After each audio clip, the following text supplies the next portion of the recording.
Artis-artis K-pop yang korang minat tu sebenarnya tak cantik mana pun sebelum diorang buat plastik surgery.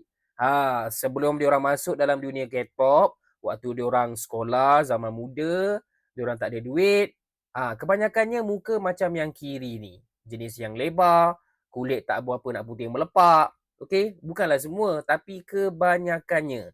Yes, ada yang natural beauty tapi ada juga yang tidak. Even wanita-wanita yang dicanang-canangkan sebagai Korea number one, Korea's nation girl macam Yuna, macam Bae Suzy, bila tengok gambar-gambar lama, mustahil diorang ni tak buat plastik surgery. Mustahil diorang ni tak ubah muka diorang. Ada yang lebih cengkung, okey, daripada lebar lebih cengkung.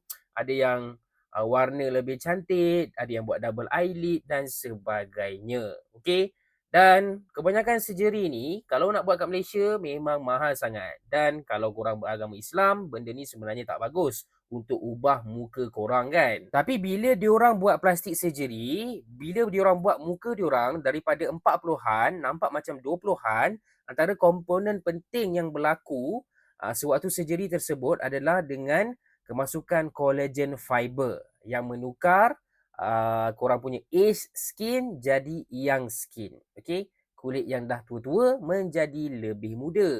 Kalau korang tak percaya cakap aku, korang boleh tanya Google, korang boleh buat research sendiri. Betul ke kebanyakan surgery menggunakan collagen?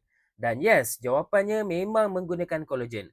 Lagi-lagi yang melibatkan kulit. Ataupun nak buat surgery dekat muka, of course lah akan pakai collagen. Dan collagen ni memang kita boleh dapatkan daripada bermacam-macam makanan. Contohnya dekat kulit ikan salmon, dekat vitamin C punya citrus, lepas tu dekat berries, dekat putih telur, coklat. Okey, tapi bahan-bahan ni boleh ke kita konsum setiap hari?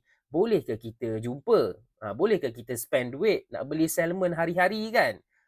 Susah juga tu. So, kalau nak lagi senang, korang belilah suplemen yang terang-terang ada collagen. Macam yang ini daripada Oxynergy. Oxynergy ni bukan brand Cina, bukan brand cikai-cikai punya. Yang ini dari New Zealand.